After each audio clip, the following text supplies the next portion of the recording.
প্রিয় দর্শক, আসসালামু আলাইকুম। আমন্ত্রণ সংবাদপত্র সংবাদ মাধ্যমগুলোর শীর্ষ সংবাদ নিয়ে বিশ্লেষণধর্মী অনুষ্ঠান ফ্রন্ট পেজে। আপনাদের সাথে আছি আমি বেনজির আহমেদ। আজকে অতিথি হিসাবে আমাদের সাথে আছেন আবুল কাশেম চৌধুরী, সাবেক সভাপতি, জাতীয়তাবাদী ছাত্রদল। আপনাকে স্বাগতম। আপনাকেও অভিনন্দন এবং যারা শ্রোতা মণ্ডলী তাদেরকেও আমি মূল অনুষ্ঠানে যাবার আগে আমরা দেখে নেব আজকের বিভিন্ন পত্রিকার প্রধান প্রধান সংবাদ শিরোনাম। দৈনিক প্রথম আলো, শীর্ষ 20 ঋণখেলাপি কোম্পানির 11টি অ্যাসালম গ্রুপের সংসদে তালিকা প্রকাশ। সরবরাহ ধরে রাখতে দ্বিগুণ দামে এলএনজি আমদানি। দৈনিক আমার দেশ, শীর্ষ 20 খেলাপি কোম্পানির 11টি অ্যাসালমের। বাংলাদেশকে জ্বালানি ও প্রযুক্তি খাতে সহযোগিতায় প্রস্তুত ইরান। দৈনিক ইত্তেফাক, খেলাপি ঋণ প্রায় 5.5 লাখ কোটি টাকা। প্রধানমন্ত্রীর সঙ্গে ভারতীয় হাইকমিশনারের বৈঠক। বাংলাদেশ ও ভারতের মধ্যে নতুন সম্পর্ক গড়ে উঠবে, হুমায়ুন কবির। দৈনিক ইনকিলাব, সরকারের বিরুদ্ধে জামায়াত এনসিপির প্রচারণা, কোন পথে যাবে বিএনপি। ভারত থেকে পাইপলাইনে ডিজেল আমদানি সহ নানা ইস্যুতে আলোচনা। দৈনিক নয়া দিগন্ত, বিদেশি ঋণের মেগা প্রকল্প যেভাবে বেড়ে যায় ব্যয়। সংসদে শীর্ষ 20 ঋণখেলাপির তালিকা প্রকাশ, 10টি অ্যাসালমের। পররাষ্ট্রমন্ত্রীর দিল্লি সফরে গুরুত্ব পাবে পানি বন্টন, ভিসা, জ্বালানি। দৈনিক সমকাল, এক উপাচার্যের 547 দিনে 425 নিয়োগ। মানবাধিকার কমিশনের আগের আইন ফেরাতে বিল। দৈনিক যুগান্তর, সংসদে শীর্ষ 20 খেলাপি প্রতিষ্ঠানের নাম। বাংলাদেশ ভারত নৌ চলাচল 2.5 বছর হচ্ছে না নৌ সচিব পর্যায়ে বৈঠক। বাংলাদেশ প্রতিদিন, 1/11 অসম্পূর্ণ কাজ শেষ করতে চেয়েছিলেন ডক্টর ইউনূস। ইফতেখারুজ্জামান অধ্যাদেশ আইনে পরিণত না করা পিছু হটার ইঙ্গিত। ইউনূসের অবহেলায় 138 শিশুর মৃত্যু। হামি শিশু মৃত্যুর দায় ইউনূস সরকারের। গতকাল পর্যন্ত 138 শিশুর মৃত্যু, এ পর্যন্ত আক্রান্ত 9,000।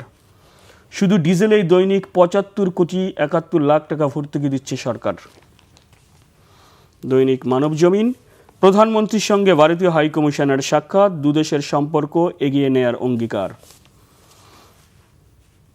দৈনিক কালবেলা, বেআইনিভাবে ভারপ্রাপ্ত এমডি দিয়ে চলছে কমিউনিটি ব্যাংক।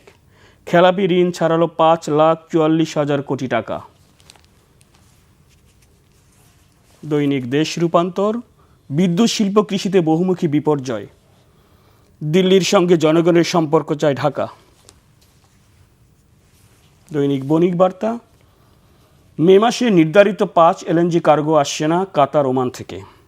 রফতানি পতনে তৈরি পোশাক ও বস্ত্র খাতে বিনিয়োগকারী ব্যাংকগুলো উদ্বেগ বাড়ছে। The daily star, PDVS Samari power plant, 60% capacity of gas plants to stay unutilized. 11 of top 20 loan defaulters linked to Asylum Group. The New Age, top 20 loan defaulters named in Jatiya Sanshad, 10 linked to Asylum Group. The Daily Observer, top 20 defaulters owe take 5.440 lakh crore. Delhi keen to work closely with Dhaka, envoy tells PM. জি কাশ্মীর, আমরা দেখছিলাম আজকের সংবাদ শিরোনামগুলো। তার আগে আরেকটি গুরুত্বপূর্ণ সংবাদ, যেটা হচ্ছে আপনার ব্রেকিং নিউজ। আমরা জানি সোমবার ভোর 4:30টার দিকে সাবেক স্পিকার শিরিন শারমিন চৌধুরীকে ধানমন্ডির বাসা থেকে আটক করা হয়েছে। তাকে এখন ডিবি কার্যালয়ে নেওয়া হয়েছে, সেখানে জিজ্ঞাসাবাদ চলছে। তবে কোন মামলায় তাকে গ্রেফতার দেখানো হবে এ বিষয়ে এখনও আপনার বিস্তারিত কিছু জানা যায়নি। তবে আমরা জেনেছি 2024 সালে যে গণঅভ্যুত্থানের সময় রংপুরের একটা হত্যা মামলা আছে, সেখানে এই মামলায় তাকে গ্রেফতার দেখানো হতে পারে। কীভাবে দেখছেন? আপনাকে ধন্যবাদ এবং বাংলা ভিশনের সমস্ত কলাকুশলীদেরকেও আমি ধন্যবাদ দিচ্ছি। যারা শ্রোতা আমাদের এই অনুষ্ঠান দেখছেন, শুনছেন, সকলকে আমি সালাম জানাচ্ছি। আসসালামু আলাইকুম ওয়া রাহমাতুল্লাহি ওয়া বারাকাতুহু। আজকে শিরিন শারমিনকে দিয়ে আপনি শুরু করতে যাচ্ছেন। তো তিনি স্পিকার ছিলেন। যদি আমরা শুনেছি যে তাকে পাওয়া যাচ্ছে না, কোথাও খুঁজে পাওয়া যাচ্ছে না। কি বিদেশে গেছে না বাংলাদেশে কোথাও আছে, কোথাও খুঁজে পাওয়া যাচ্ছে না। তাহলে গত 18 মাসে খুঁজে পাওয়া গেল না, এখন নির্বাচিত সরকার আসার পরে এখন খুঁজে পাওয়া গেল, এটাও তো আমাদের চিন্তার বিষয় যে এখন পাওয়া গেল কি করে। কি জাদুর কাঠি এই সরকারের হাতে আছে, নতুন নির্বাচিত সরকার বিএনপি সরকারের হাতে, যে এখন পাওয়া গেছে, আগে পাওয়া যায়নি। আগে যদি পাওয়া যেত তাহলে তো আমাদের কিছু সাংবিধানিক যেসব জটিলতা সৃষ্টি হয়েছিল, যে শপথ এমপিদের কে দিবেন, কিভাবে দিবেন, কিভাবে পাওয়ার ট্রান্সফার হবে, স্পিকার থেকে নতুন স্পিকারের কাছে বা ডিপটি স্পিকারের কাছে পাওয়ারটা আসবে, এইসব জটিলতাগুলি আর হতো না। তাহলে এটা কিছুদিন আগে পাওয়া গেলে ভালো হতো, এটাই মনে করি। যাও ঠিক আছে, তাও ওনাকে পাওয়া গেছে। এখন তার বিরুদ্ধে কি অভিযোগ, আপনি বলেছেন রংপুরে কি মার্ডার কেস না? হ্যাঁ, তো রংপুরের মার্ডার কেস, সেটাগুলোতে ইনভেস্টিগেশন হবে, তারপরে দেখা যাবে উনি কি আসলে দায়ী নাকি, সেগুলি পর্যায়ক্রমে বোঝা যাবে। একটা বিষয় হচ্ছে আপনার নতুন সরকার আসার পর এই প্রথমবারের মতো কোনো মন্ত্রী ভারত সফরে যাচ্ছেন। আমরা জানি 2024 সালের পর বাংলাদেশ ভারতের যে সম্পর্ক একটা স্থিরতা দেখা দিয়েছিল। আপনার পররাষ্ট্রমন্ত্রী আজ সন্ধ্যায় ভারত যাচ্ছেন, সেখানে তিনি ভারতের পররাষ্ট্রমন্ত্রীর সাথে বৈঠক করবেন।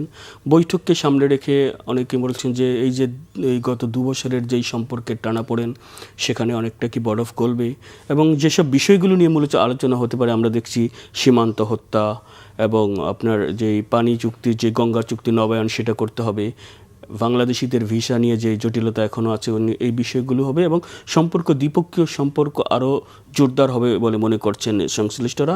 এর আগে আমরা গতকাল দেখেছি ভারতের হাই কমিশনার প্রধানমন্ত্রীর সাথে বৈঠক করেছেন, এবং সেখানেও তারা আশাবাদ ব্যক্ত করেছেন যে আগামীতে সম্পর্ক আরও সুদৃঢ় হবে। কিভাবে দেখছেন এই সফর? এই সফরটা আসলে খুব পজিটিভ এবং তাৎপর্যপূর্ণ সফর হবে বলে আমি মনে করি। দীর্ঘদিন ভারত যে দৃষ্টিভঙ্গি ছিল, তারা এখন পর্যায়ক্রমে তারা বুঝতে পেরেছে তাদের সেই দৃষ্টিভঙ্গির মধ্যে কিছু গলদ আছে, ভুল আছে। তারা সেগুলি রিভিউ করেছে এবং সেগুলি শুধরানোর চেষ্টা করতেছে ভারত এখন। যেমন নির্বাচনের আগে এই নির্বাচন নিয়ে অনেক সন্দেহ ছিল, সন্দিহান ছিলাম আমরা, অনেক রকম জটিলতা ছিল যে নির্বাচন হবে কি হবে না, নির্বাচন 2 বছর 3 বছর পরেও হতে পারে, এরকম নানান কিছু। সেই সব জটিলতা কেটে গেছে। তারেক রহমান যখন লন্ডনে ছিলেন, তিনি নিজেও বলেছেন যে আমি বাংলাদেশে যাওয়াটা তো আমার উপর ডিপেন্ড করে না, এটা অনেকগুলি ডাইমেনশন আছে, অনেকগুলি সিদ্ধান্তের ব্যাপার আছে। তারপর দেখা গেল যে যখন এই সিদ্ধান্তটা তারেক রহমান নিলেন বাংলাদেশে আসবেন, তখন বোঝা গেল যে সেখানে ভারত ইনভলভ আছে, আমেরিকান ইয়েতে থেকেও তাদের ইনভলভমেন্ট আছে, এবং চায়না তো আছে এখানে আমাদের। তো সেখানে তারেক রহমান বাংলাদেশে আসলেন, সেখানে আমাদের মনে থাকার কথা যে কি অভূতপূর্ব সমাবেশ, এবং সেই জনসমাবেশ যেটা বাংলাদেশের ইতিহাসে কখনো হয়নি। আমি তো মনে করি 25শে ডিসেম্বর তারেক রহমানের আগমন এবং এখানে যে সমাবেশ, এই সমাবেশকে আমাদের একটা ঐতিহাসিক দিবস হিসাবে আমাদের ঘোষণা করা উচিত এবং আমাদের স্মরণে রাখা উচিত, এবং এটা আমাদের ভবিষ্যতে এই দিবসটাকেও পালন করা উচিত। পরবর্তী পর্যায়ে সেখানে প্রায় 30 লক্ষ লোকের সমাবেশ হয়েছিল। এটা আমার কথা না, এটা স্যাটেলাইট থেকে ধারণ করা, সেখান থেকে অ্যানালাইসিস করে বের করেছে তারা। তাহলে এটা একটা কি অভূতপূর্ব দৃশ্য। তখনই আমরা বুঝেছি যে তারেক রহমান এবং বিএনপির নির্বাচনের মধ্য দিয়ে একটা উত্থান হতে যাচ্ছে। অনেকে ভেবেছিল অনেক কিছু, কিন্তু না, আমরা ভেবেছি যে বিএনপির উত্থান হবে ভোট বিপ্লবের মাধ্যমে। এই আপনার এখানে আমি বলে গেছি যে 12 তারিখে একটা ভোট বিপ্লব হবে, এবং সেই ভোট বিপ্লবে বিএনপি জয়লাভ করেছে। আজকে এখন বিএনপির দায়িত্ব এবং কর্তব্য অনেক বেশি, এবং আজকের যে অবস্থা, সে অবস্থায় আমাদের একদিকে যেমন জিও পলিটিক্স এবং জিও পলিটিক্সের বিভিন্ন ডাইমেনশন, বিভিন্ন যে কন্ট্রাডিকশান, বিভিন্ন যে স্ট্র্যাটেজি, বিভিন্ন এগুলো মূল্যায়ন করে আমাদের পজিটিভ ভূমিকা যেতে হবে। বিশেষ করে ভারতের সাথে, চায়নার সাথে, বার্মার সাথে, নেপালের সাথে, শ্রীলঙ্কার সাথে, অর্থাৎ এই সাউথ ইস্ট এশিয়ান কান্ট্রিগুলোর মধ্যে আমাদের একটা ভারসাম্য বজায় রাখতে হবে। বিশেষ করে ভারতের সাথে আমাদের তো প্রতিদিনে প্রতি মুহূর্তে লেনদেনের সম্পর্ক, আমাদের পানি লাগবে। আজকে যে তারেক রহমান ঘোষণা করেছেন সারা বাংলাদেশে খাল পুনর্খনন করা হবে, এটা একটা ভালো প্রোগ্রাম, অত্যন্ত সুন্দর প্রোগ্রাম হয়েছে।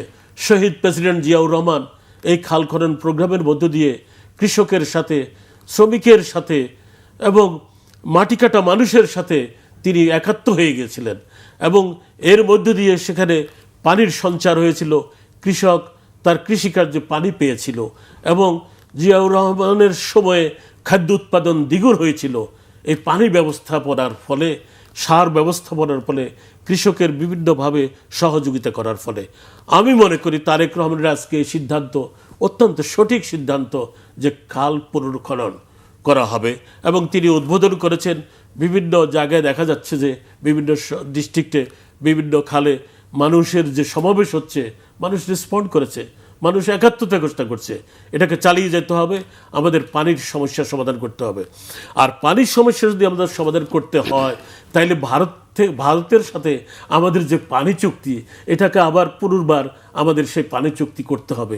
আমাদের এই পানি চুক্তিটা এই বছরে শেষ হয়ে যাচ্ছে, তখন আমাদের পানি যদি আমরা না পাই তাহলে খাল পুনর্খনন করলেও তো পানি পাবেন না, খাল পাবেন, পানি পাবেন না। কাজেই আমাদের পানি চুক্তিটা করতে হবে। সেই জন্য আমাদের পররাষ্ট্রমন্ত্রী ডক্টর খলিলুর রহমানের এই ভারত সফর অত্যন্ত গুরুত্বপূর্ণ এবং তাৎপর্যপূর্ণ। এই আমাদের পানি চুক্তি করতে হবে এবং আমাদের সীমান্ত এলাকাকে অত্যন্ত শান্তিপূর্ণ রাখতে হবে এবং সেখানে যাতে কোনো রকম মানে সংঘর্ষ না হয়, সেইভাবে আমাদের একটা চুক্তি রাখতে হবে, যাতে করে আমরা প্রতিবেশী রাষ্ট্রদের সাথে আমরা শান্তিপূর্ণভাবে বসবাস করতে পারি। আজকে বার্মার ওখানে একটা জিও পলিটিক্সের কারণে বার্মার এই অঞ্চলটা খুব উত্তপ্ত হবে ভবিষ্যতে এবং বার্মাকে ঘিরে কিছু মানে রাজনৈতিক অস্থিরতা সৃষ্টি হবে। সেখানে যে আমেরিকান যে পলিসি, সে পলিসিতে বার্মা হচ্ছে তাদের নেক্সট টার্গেট। সেখানে খনিজ সম্পদ আছে, সেই খনিজ সম্পদ এখন একচেটিয়াভাবে চায়না নিয়ে যাচ্ছে না, সেটাতে আমেরিকাও সেখানে হাত বাড়াবে। সেই জন্য সেখানে একটা সংঘর্ষ হবে। সেই সংঘর্ষ হবে বলেই বাংলাদেশও সে মানে একটা স্ট্র্যাটেজিক্যালি একটা গুরুত্বপূর্ণ অবস্থান করবে এবং সেই গুরুত্বপূর্ণ অবস্থানে আমেরিকা বাংলাদেশকে তার প্রয়োজন, খুবই প্রয়োজন। সেই জন্য আমাদের সমুদ্রপৃষ্ঠ, আমাদের যে মানে এগুলাকে আমাদের অত্যন্ত সুকৌশলে হ্যান্ডলিং করতে হবে এবং সেটা ডক্টর খলিলুর রহমানের পক্ষে সম্ভব বলে আমি মনে করি। বিকজ উনি একজন ক্যারিয়ার ডিপ্লোম্যাট, উনি একজন আমেরিকানদের সাথে ওনার সম্পৃক্ততা খুব গভীর, এটা আমরা জানি এবং সেই সম্পর্ক দিয়ে তিনি এটা ম্যানুভার করতে পারবেন। আমাদের এখানে এই বাংলাদেশটাকে একটা শান্তিপূর্ণ রাষ্ট্র তৈরি করার জন্য সেই জিও পলিটিক্সটা তিনি করবেন এবং আমাদের এখানে সেই জিও ইকোনমিক্সটাও করতে হবে। আজকে এখানে শুধু ভারত নয়, এখানে আজকে যদি ইরান প্রসঙ্গে আসি, ইরান আমাদেরকে তেলের ব্যাপারে সাহায্য করবে। আজকে তেল ক্রাইসিস যেটা, সেটা বাংলাদেশ নয়, শুধু সারা পৃথিবীব্যাপী এই ক্রাইসিসটা শুরু হয়েছে এবং এই ক্রাইসিসটার কারণ, এই অঞ্চলের এই ক্রাইসিসটার কারণ হচ্ছে হরমুজ প্রণালী দিয়ে এই তেলের জাহাজগুলি আসলে তখন এই অঞ্চলের এই চায়না, তারপরে ভিয়েতনাম, কম্বোডিয়া, লাওস, ব্যাংকক, তারপরে মালয়েশিয়া, এই অঞ্চলে এই জাহাজগুলি তেল নিয়ে আসে, বাংলাদেশও আসে, ভারতও আসে। কাজে এখন আমাদের হরমুজ প্রণালীর এবং ইরানের সাপোর্ট ছাড়া আমাদের তো তেল পাবো না আমরা। সেই জন্য ইরানের সাথেও আমাদের একটা নৈতিক সম্পর্ক আছে, একটা ধর্মীয় সম্পর্ক আছে এবং সেই জন্য আমাদের স্বার্থ আছে, সেখানে আমরা তেল পাবো।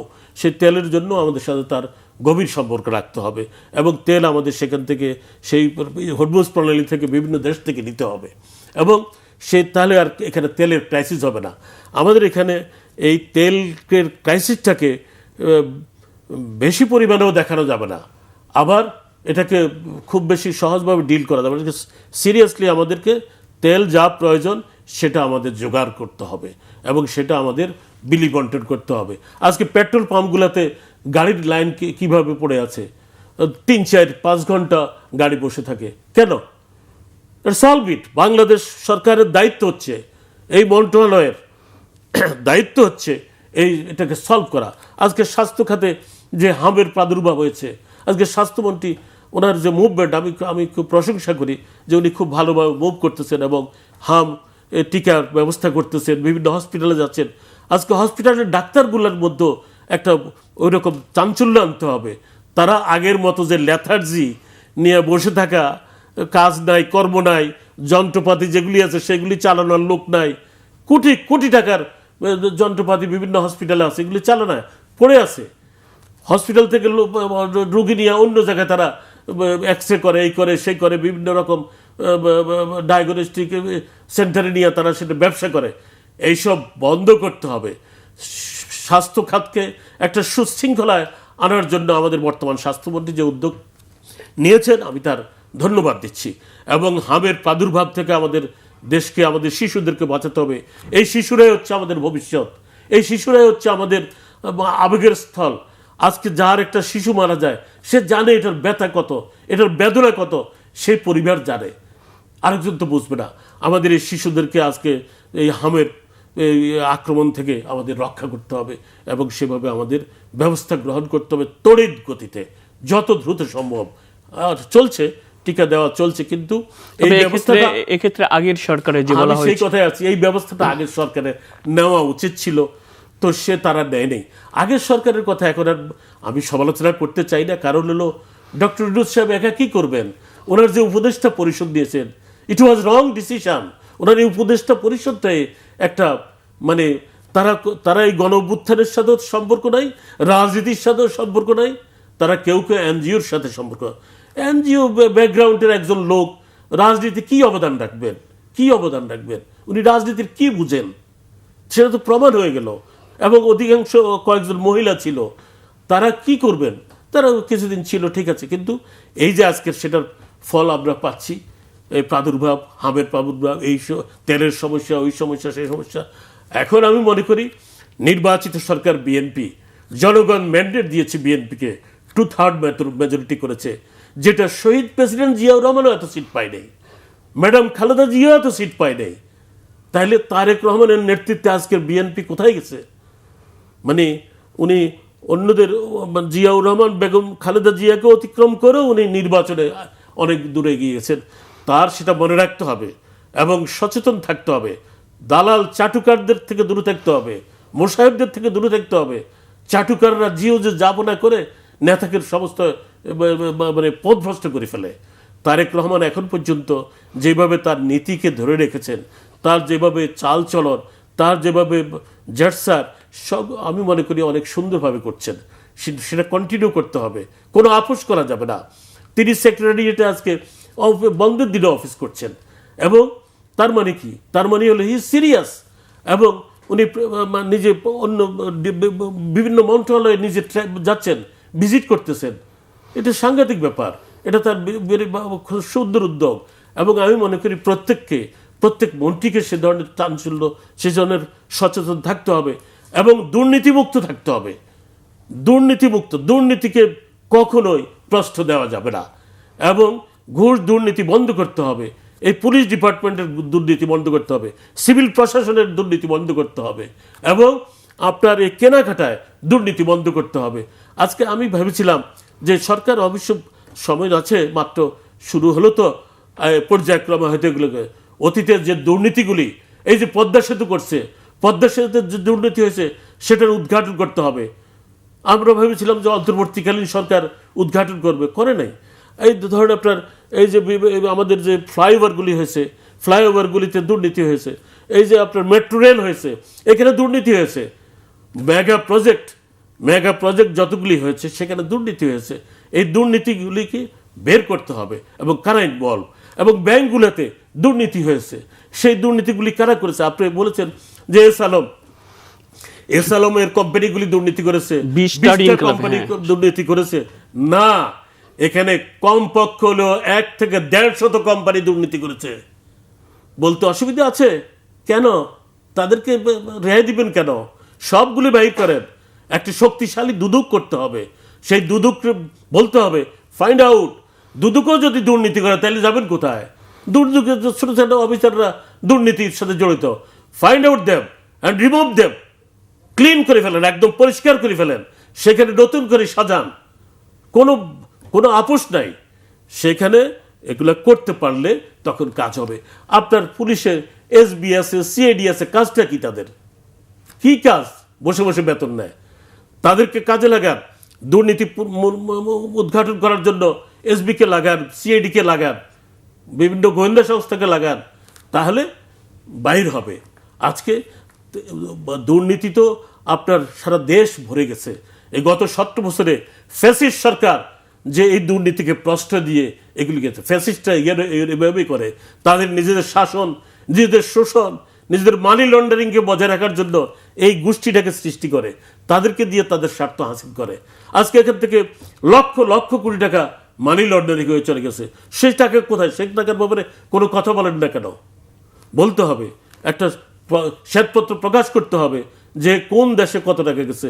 আমেরিকাতে আমরা তো দেখেছি, প্রথম আলো, ডেইলি স্টার তখন নিউজ করেছিল যে জয়ের 10টা ব্যাংকে অ্যাকাউন্ট আছে, সেখানে তার প্রায় 13টি বাড়ি আছে, এগুলো তো নিউজ হয়েছে।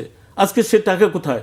সেখানে প্রায় বিলিয়নস, কয়েক বিলিয়ন টাকা সেখানে বিভিন্ন ব্যাংকে আছে, সেগুলি একটা তারা প্রকাশ করেছিল, যে কারণে তৎকালীন প্রধানমন্ত্রী শেখ হাসিনা এই প্রথম আলো আর ডেইলি স্টার পড়তো না, তার অফিস রাখতো না রাগ করে। তো কাজেই আপনার সেগুলি ফাইন্ড আউট করতে হবে। লন্ডনে কারা বাড়ি করেছে, শত শত বাড়ি কিনেছে, ওই যে চিটাগংয়ের মন্ত্রী ছিল যে ল্যান্ড মিনিস্টার সাইদুজ্জামান, সেটা বাহির করতে হয়েছে। কিন্তু সেগুলি এইভাবে আরও আছে, তাদের সমস্ত মন্ত্রীদের চুরি আছে। ক্যানাডাতে করেছে, বাড়ি করেছে, মাওলানা হানিফ সেখানে বাড়ি কিনেছে, আরও অন্যান্য মন্ত্রীরা কিনেছে। এগুলি সব বাহির করতে হবে, বাহির করতে হবে। দুর্নীতি কোথায় কোথায় করেছে, কোথায় কোথায় মানি লন্ডারিং করেছে, কোথায় মেগা প্রজেক্টে চুরি করেছে, এগুলি সব বাহির করতে হবে। বাহির করলে তখন মানুষ জানতে পারবে এবং সেটার ব্যবস্থা নিতে হবে, কঠিন হাসতে কঠিনভাবে ব্যবস্থা নিতে হবে। আজকে ডক্টর খলিলুর রহমানের সফর আমি মনে করি সফল হবে এবং তিনি সফলতার সাথে এই সফর করে আসবেন বলে আমি বিশ্বাস করি। কারণ তার সাথে সেখানে অজিত ডোভালের মিটিং হবে, পররাষ্ট্রমন্ত্রীর মিটিং হবে, সেখানে আরও ঊর্ধ্বতন কর্মকর্তাদের সাথে, মন্ত্রীদের সাথে মিটিং হবে এবং সেই মিটিংগুলি খুবই গুরুত্বপূর্ণ। অজিত ডোভাল তো বাংলাদেশের ব্যাপারে খুবই মানে ভূমিকা রাখেন, অতীতও রেখেছেন, এখনও রাখেন। তবে অতীত থেকে শিক্ষা নিয়ে আমি মনে করি অজিত ডোভালরা বা তাদের মন্ত্রীরা এখন পজিটিভ দৃষ্টিভঙ্গি। প্রধানমন্ত্রী তারেক রহমান কিন্তু বলেছেন প্রতিবেশী দেশগুলো, বিশেষ করে বাংলাদেশ সহ যারা আছে তাদের সাথে আগামী সম্পর্কটা হবে ভারসাম্যের ভিত্তিতে, অর্থাৎ সবার আগে বাংলাদেশ অগ্রাধিকার দিতে হবে। অতীতে আমরা দেখেছি এমনভাবে এই সম্পর্ক ছিল না, অর্থাৎ ভারসাম্যপূর্ণ সম্পর্ক জোর দিতে হবে। আমরা একটা সার্বভৌম রাষ্ট্র বাংলাদেশ, ভারতও একটি সার্বভৌম রাষ্ট্র। আমাদের সমমর্যাদার ভিত্তিতে আমাদের সম্পর্ক থাকবে। আপনি যদি আমাকে সম্মান না করেন, আমি আপনাকে সম্মান কীভাবে দেব? এই জন্যই প্রতিটি রাষ্ট্রের মধ্যে যে জিও পলিটিক্স, যে রিলেশনশিপ, সেটা সমমর্যাদার ভিত্তিতে হবে। কারণ আমরা স্বাধীন সার্বভৌম রাষ্ট্র, আমরা কোনো পরাধীন রাষ্ট্র না যে আপনি যা ইচ্ছা তা ব্যবহার করবেন, যা ইচ্ছা তা বলবেন, এটা হবে না। তবে ভারতের দৃষ্টিভঙ্গি পরিবর্তন আসতেছে, আপনি এটা মনে রাখবেন। এবং আওয়ামী লীগ ভেবেছিল যে, আমি দেখেছি যে গভর্নমেন্ট পরিবর্তন হওয়ার পর থেকে 5ই আগস্টের যে ছাত্র গণঅভ্যুত্থান হলো, ঐতিহাসিক ছাত্র গণঅভ্যুত্থান, যারা এই অভ্যুত্থান 5ই আগস্ট করেছেন, আমি তাদেরকে অভিনন্দন জানাই। এবং তাদের সেই চেতনা, তাদের সেই আকাঙ্ক্ষা অনুসারে স্বৈরাচারের পতন ঘটেছে, ফ্যাসিস্টের পতন ঘটেছে। ফ্যাসিস্টের পতন ঘটার পরে সেখানে আমাদের সামরিক বাহিনীর যে পজিটিভ রোল, এটা এক ইতিহাস হয়ে থাকবে। বিশেষ করে জেনারেল ওয়াকার এর নেতৃত্বে যারা আছেন, তারা একটা পজিটিভ রোল প্লে করেছে। সেখানে অন্যান্য জেনারেলরা এখানে অনেক কিছু করতে চেয়েছিল, অন্যরকম ব্যবস্থা করতে, রক্তপাত করতে চেয়েছিল, তারা সেখানে ক্ষমতা দখল করতে চেয়েছিল। জেনারেল ওয়াকার সেটা প্রশ্ন দেয়নি। জেনারেল ওয়াকার গণতন্ত্র চেয়েছিল এবং সত্যিকার নির্বাচন চেয়েছিল, তিনি একবার উচ্চারণ করেছিলেন ডিসেম্বরে নির্বাচন দিতে হবে। অনেকে কেয়ারটেকার গভর্নমেন্টের অনেকে তখন এই অন্তর্বর্তীকালীন সরকারের অনেকে সেটা সমালোচনা করেছিল, কিন্তু দেখা গেল যে জেনারেল ওয়াকারের সেই কথাটাই ফলপ্রসূ হলো, ফেব্রুয়ারিতে নির্বাচন হলো। তাইলে বোঝা গেল যে আমাদের সেনাবাহিনী প্রধান যে ভূমিকা রাখছেন তিনিও একটা ঐতিহাসিক ভূমিকা রাখছেন, সেটা আমাদের মনে রাখতে হবে, ভবিষ্যতেও তিনি রাখবেন। এবং আরেকটা বিষয় আপনাকে ইন্টারপ্রেট করি, আপনার ওই জুলাই সনদ বাস্তবায়ন নিয়ে সংসদে কিন্তু উত্তপ্ত আলোচনা হচ্ছে সরকার ও বিরোধী দলের মধ্যে।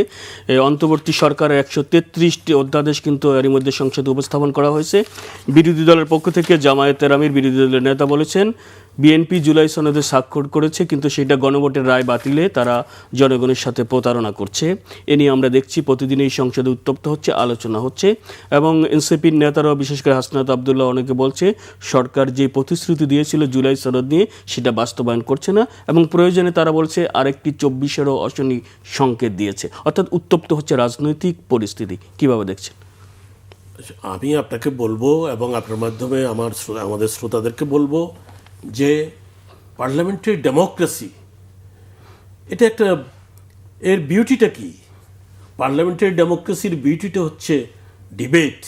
পার্লামেন্টের একই ফ্লোরে দাঁড়িয়ে, একই ফ্লোরে বসে আপনি বিভিন্ন ইস্যুতে আলাপ আলোচনা করবেন, সমালোচনা করবেন এবং সমাধান করবেন। যদি আপনার সেই আলাপ আলোচনায় সেইখানে যদি আপনি সমাধান না করতে পারেন, এটা আপনি উত্তপ্ত পরিস্থিতি সৃষ্টি করেও লাভ হবে না। এটা বাইরে এই মুহূর্তে আপনি মাত্র নির্বাচন হলো, মাত্র একটি সরকার, নির্বাচিত সরকার আসলো, মাত্র আপনারা পার্লামেন্ট শুরু করলেন, ডিবেট শুরু করছেন, এখনই আপনি রাস্তায় যেয়ে মিছিল করার কি প্রয়োজন? এখনই আপনি মানে আরেকটি গণঅভ্যুত্থানের কথা চিন্তা করার কি প্রয়োজন? এটা হচ্ছে আপনার অনভিজ্ঞতা, পার্লামেন্টারি ডেমোক্রেসি সম্পর্কে অনভিজ্ঞতা। ফ্যাসিস্ট সরকার তো 70 বছর দেয় নেই, তার আগেও অনেক ঝামেলা গেছে। আমাদের এখানে গণতান্ত্রিক যে রাজনীতি, পার্লামেন্টারি যে পলিটিক্স, সেটার ঐতিহ্য গড়ে ওঠে নাই। আজকে দেখেন এখনকার যে পার্লামেন্ট, সেই পার্লামেন্টে 300 সদস্যের বিশিষ্ট পার্লামেন্ট হয়েছে, কিন্তু সেখানে নতুন কতজন জানেন? কতজন? প্রায় 242 জনের মতো, 2-1 জন আরো বেশি কম হইতে পারে। তো কাজেই আপনার মেজরিটি তো আপনার নতুন। আপনার সংবিধান পড়ুন, শুধু বাংলাদেশ না, বিভিন্ন দেশের সংবিধান পড়ুন, বিভিন্ন গণতান্ত্রিক রাষ্ট্রের ব্যবস্থাপনা দেখুন, বিভিন্ন সংসদের, বিভিন্ন রাষ্ট্রের সংসদ কিভাবে চলে সেগুলি স্টাডি করুন। এবং আমাদের এখানে যেসব আপনার সংসদে যে লাইব্রেরি আছে, ওখানে লেখাপড়া করুন। কেউ তো লেখাপড়া করে না। আমি এমপি হয়েছি, তারপর আমি আমি আমি আমার কাজ করব। নো, আপনি আপনার কাজ করার জন্য এমপি হন নাই, আপনি দেশের কাজ করার জন্য এমপি হয়েছেন। এবং আপনাকে লেখাপড়া করে প্রস্তুত হয়ে আসতে হবে, পার্লামেন্টে কথা বলতে হবে, সমাধান দিতে হবে। খালি আপনার এই, আমি মনে করি পার্লামেন্টারি পলিটিক্সের যে সৌন্দর্য, সেটা হচ্ছে ডিবেট। সেই ডিবেটগুলি পার্লামেন্টে হওয়া উচিত এবং সমাধানগুলি পার্লামেন্টে হওয়া উচিত। আজকে জুলাই সনদ নিয়ে যে আলাপ, আমরা কিন্তু একেবারে শেষ প্রান্তে, এক মিনিট আপনি বলুন। আচ্ছা, জুলাই সনদ নিয়ে যে আলাপ আলোচনা চলছে, সেই জুলাই সনদে আমাদের স্বরাষ্ট্রমন্ত্রী পার্লামেন্টে অনবদ্য বক্তৃতা করেছে, অনেক সুন্দর বক্তৃতা করেছে। আমি মনে করি, আমি নিজে শুনেছি, এবং পার্লামেন্টারি পলিটিক্সে তার এই বক্তৃতা একটা ইতিহাস হয়ে থাকবে। ওকে, কাশ্মীর, আমরা অনুষ্ঠানের একেবারেই শেষ প্রান্তে, আপনাকে ধন্যবাদ। প্রিয় দর্শক, ফ্রন্ট পেজ আজ এ পর্যন্তই। আগামীকাল দেখা হবে ঠিক একই সময়ে। ভালো থাকুন, সুস্থ থাকুন, শুভ সকাল।